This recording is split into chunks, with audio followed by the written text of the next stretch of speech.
आज की इस वीडियो में आज मैं कक्षा 8वीं वाले विद्यार्थियों को प्रश्नावली 5.4 के आगे के प्रश्नों को बताने वाला हूं। तो चलो देखते हैं नेक्स्ट प्रश्न।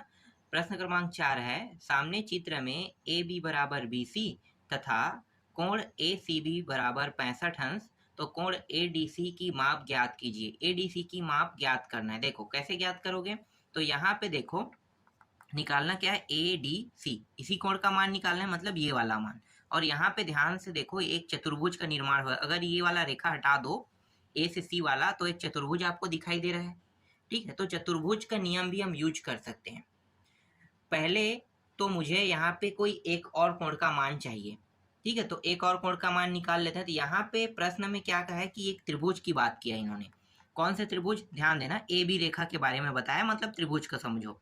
ए बी रेखा और बी सी रेखा दोनों बराबर है। इसका मतलब क्या है कि इसका मतलब ये है कि ए बी सी त्रिभुज में लिखो, यहाँ पे दिया है त्रिभुज ए बी सी में ए बी और बी सी दोनों क्या है, बराबर है।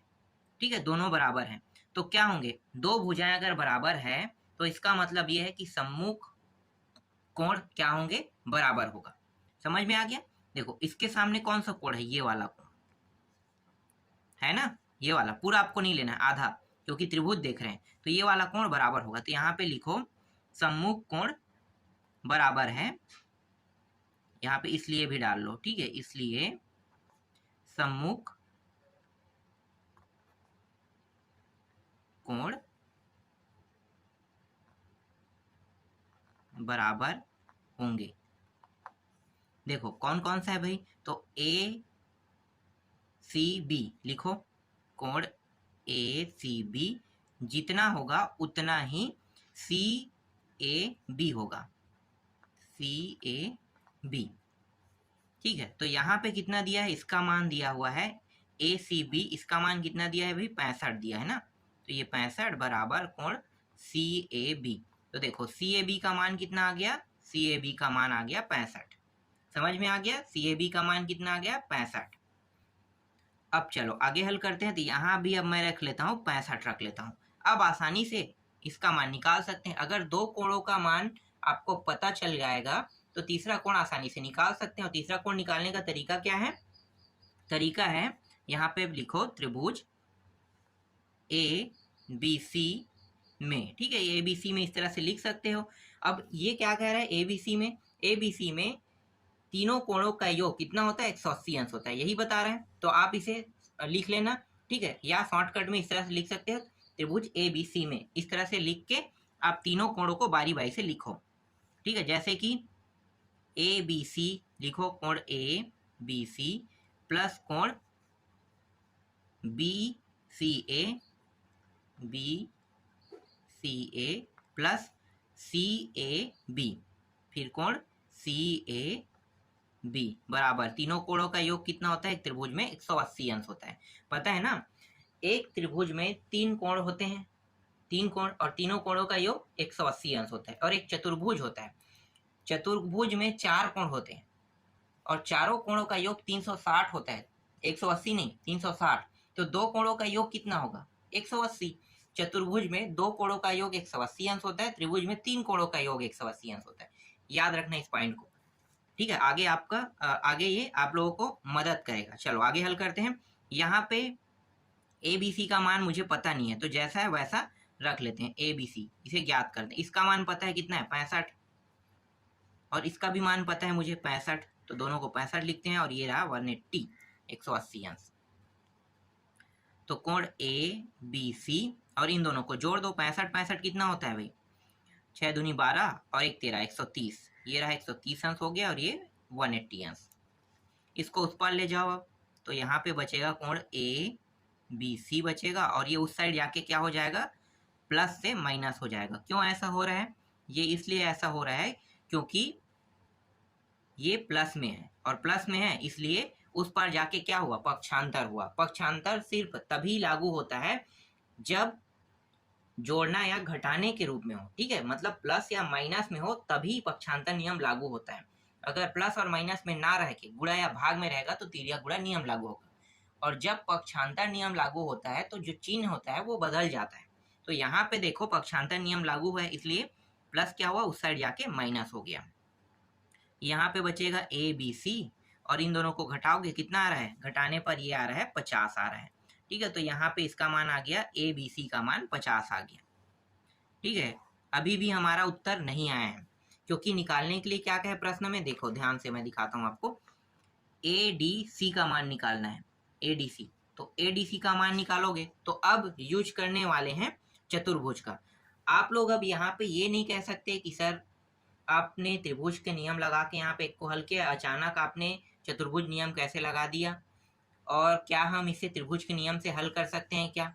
तो मैं कहूँगा यहाँ पे त्रिभुज के नियम से हल नहीं कर सकते। क्यों नहीं कर सकते, मैं आपको बताता हूँ। देखो यहाँ पे जो कोण है उसका मान दिया है क्या, नहीं दिया है, ना ही यहाँ पे कोण का मान दिया है, और ना ही यहाँ पे। मतलब एक जो पहले वाले जो त्रिभुज है उसमें तो हमने निकाल लिया, लेकिन दूसरे वाले में तीनों कोणों का मान नहीं दिया है। इसका मतलब क्या है, जब कोण का मान नहीं दिया है इसलिए हम उनके मानों को नहीं निकाल सकते। इसलिए यहाँ पे चतुर्भुज नियम लगाना ज्यादा आसान है, क्योंकि चतुर्भुज नियम में क्या है, अगर एक कोण का मान पता है तो दूसरे कोण का मान आप आसानी से निकाल सकते हो। बहुत आसान है। देखो मैंने क्या बताया आप लोगों को अभी, कि चतुर्भुज में दो कोणों का योग कितना होता है, 180 अंश। तो स्वाभाविक है दो कोणों का मान, अगर एक कोण का मान दिया तो एक कोण का आसानी से निकाल सकते हो, लेकिन त्रिभुज में कम से कम एक कोण का मान तो देना चाहिए। तो यहाँ पे देखो एक भी कोण का मान नहीं दिया है, तो यहाँ पे ये नियम लागू नहीं होगा। तो क्या करेंगे, चतुर्भुज का नियम लगाएंगे। ठीक है, तो चतुर्भुज क्या है, चलो लिखो यहाँ पे चतुर्भुज। ठीक है, इस तरह से मैं डब्बा बना देता हूँ, इसका मतलब क्या होता है चतुर्भुज। ठीक है, चतुर्भुज ए बी सी डी। आप लोग यहाँ पे इस तरह से डब्बा नहीं बनाना है। ठीक है, आप लोगों को क्या लिखना है, आपको चतुर्भुज लिखना है, क्योंकि चतुर्भुज का कोई सिंबल नहीं बनाया है अभी तक, सिर्फ उसे लिखा जाता है। त्रिभुज का सिंबल बना है लेकिन चतुर्भुज का नहीं बना है, इसलिए चतुर्भुज के लिए आपको क्या करना है, चतुर्भुज लिखना होगा। चतुर्भुज ए बी सी डी में, चतुर्भुज ए बी सी डी में देखते हैं तो दो भुजाओं का योग होता है 180 अंश। अब किन दो भुजाओं को लेंगे भाई, तो देखो मैं आपको चित्र बताता हूँ। ठीक है, यहाँ पे अभी हमने यहाँ के मान निकाला कितना है 50, यहाँ और मतलब इसको और इसको लेंगे। ठीक है, दोनों को, तो इसको और इसको डायरेक्ट ले रहे हैं तो इसका मतलब क्या होता है, इसे हम कहते हैं सम्मुख। देखो सामने है ना इसके, तो इसे क्या कहोगे, सम्मुख। क्या कहोगे, सम्मुख। ठीक है, तो यहाँ पे लिखो चतुर्भुज ए बी सी डी में, ठीक है, ए बी सी डी में सम्मुख कोण लेने पर, कोण लेने पर यहाँ पे एक कोण ले लेते हैं। देखो ये वाला लेते हैं, ए बी सी को लेते हैं, तो कोण ए बी सी प्लस करेंगे, सम्मुख ले रहे हैं तो किसको निकालना है हमें, ए डी सी को, तो ए डी सी को ले लो। अब ए डी सी और दो कोणों का योग चतुर्भुज में कितना होता है, 180 अंश। इस वाले कोण का मान देखो कितना है, 50, तो रख लो भाई 50 यहाँ पे, और कोण ए डी सी का मान निकालना है, और ये रहा 180, इसको उस पर ले जाओ, तो कोण ए डी सी बराबर 180 अंश। इस साइड ले जाने पे क्या होगा, ये माइनस में हो जाएगा। पता है ना क्यों माइनस में, पक्षांतर हो रहा है। तो कोण ए डी सी बराबर, इसको घटाओगे कितना आएगा, 130 अंश। देख लो 130 अंश क्या है, यही इसका आंसर है। समझ में आ गया, इस तरह से आपको निकालने हैं। चलो नेक्स्ट प्रश्न देखते हैं। पांचवा प्रश्न है, सामने चित्र में कोण पी टी आर और कोण पी एस आर की माप ज्ञात कीजिए, जिसमें कोण पी क्यू आर बराबर दिया हुआ है 130 अंश। देखो यहाँ पे 130 अंश दिया है, आपको चित्र आपको दिखाई दे रहा होगा। ठीक है, यहाँ पे अब चित्र में मैं आपको बताता हूँ। देखो यहाँ पे चतुर्भुज कितना, एक कोण दिया है। ठीक है, एक कोण दिया है, और यहाँ पे देखो कहीं पे भी त्रिभुज नहीं बन रहा है। जो कोण दिया है ना इसके साथ त्रिभुज नहीं बन रहा है, हर में चतुर्भुज बन रहा है। यहाँ पे इसको ध्यान से देखो तो एक भुजा, दूसरी, तीसरी और चौथी, क्या त्रिभुज बन रहा है, नहीं बन रहा है ना। यहाँ पे अगर दूसरे वाले को देखते हैं, पहला, दूसरा, तीसरा और चौथा, ये भी चतुर्भुज बना रहा है। मतलब यहाँ पे चतुर्भुज के नियम से ही इसे हल किया जा सकता है, त्रिभुज के नियम यहाँ पे लागू नहीं होगा। क्यों, क्योंकि यहाँ पे जो एक कोण का मान दिया है ना, ये चतुर्भुज ही बना रहा है, तो चतुर्भुज बना रहा है तो चतुर्भुज के नियम से इसे हल करेंगे।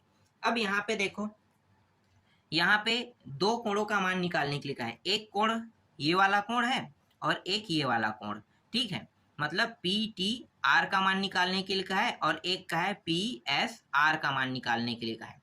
तो दोनों क्या है, चतुर्भुज में है। तो पहले मैं क्या करूंगा, ये वाला पहले चतुर्भुज लूंगा, P Q R T. P Q R T चतुर्भुज को लेंगे तो क्या लगा सकते हैं, देखो ये और ये क्या है, सामने है ना, आमने और सामने, आमने और सामने, तो सम्मुख कोण नियम लगा सकते हैं, लगा सकते हैं। तो इसका मान आसानी से आ जाएगा। चलो लगाते हैं नियम भाई, सम्मुख कोण नियम। तो यहाँ पे लिखो, दिया है, पहले लिख लो, ठीक है। दिया है कोण पी क्यू आर बराबर 130 अंश, ठीक है। पी क्यू आर का मान दिया हुआ है, कितना दिया हुआ है, 130 अंश दिया हुआ है। अब चतुर्भुज लगाओ, तो चतुर्भुज लिख लेते हैं, चतुर्भुज, ठीक है। चतुर्भुज के नियम से हल करें तो पी क्यू आर और T, P Q R T में क्या होता है, दो कोणों का योग। चतुर्भुज में दो कोणों का योग होता है 180 अंश होता है। तो एक कोण तो पी क्यू आर रहेगा, पी क्यू आर। क्यों ले रहे हैं पी क्यू आर, क्योंकि पी क्यू आर का मान दिया हुआ है, ठीक है। जो नहीं दिया उसका मान नहीं लेंगे, जो दिया है उसका मान लेंगे। तो पी क्यू आर, और दूसरा क्या है, निकालना किसको है, पी टी आर का निकालना है। तो पी टी आर बराबर दोनों कोणों का योग कितना होता है, 180 अंश। और यहाँ पे नियम कौन सा लगा है, सम्मुख कोण नियम, ठीक है। तो यहाँ पे आप बता सकते हो, यहाँ पे इस तरह से चुकी लिख के सम्मुख कोण, ठीक है, इस तरह से सम्मुख कोण नियम, इस तरह से आप बना के बता सकते हो। सम्मुख कोण नियम से हम हल कर रहे हैं। इसका मान कितना है, इसका मान देखो 130 अंश है। इसका मान ज्ञात करना है, तो कोण पी टी आर का मान ज्ञात करेंगे, और ये यहाँ 180 अंश, इसको उस पार ले जाओ। तो यहाँ पे बचेगा क्या, पी टी आर बचेगा, और ये इस साइड जाके क्या हो जाएगा, 180 अंश माइनस 130 हो जाएगा। यहाँ पे कौन सा नियम लागू हुआ, पक्षांतर नियम, ठीक है। तो पक्षांतर नियम लगाने पे ये प्लस से क्या होगा, उस साइड जाके माइनस हो गया। यहाँ पे बचा क्या, पी टी आर बस बचा, इसको घटाएंगे तो कितना आ जाएगा भाई, 50। तो देखो एक कोण का मान निकल गया, पी टी आर का मान कितना आया, 50 आया, ठीक है। तो यहाँ पे 50 को लिख लेते हैं, ये रहा 50 यहाँ पे आ गया। अब दूसरा क्या निकालना है, दूसरा कोण जो बचा उसको भी देख लेते हैं। तो देखो यहाँ भी एक चतुर्भुज का निर्माण हो रहा है, पी क्यू आर एस, यहाँ भी चतुर्भुज का निर्माण हो रहा है। अगर ध्यान से देखा जाए तो देखो एक को छोड़ने के बाद यहाँ भी वही है, मतलब यहाँ भी सम्मुख कोण नियम लागू हो सकता है।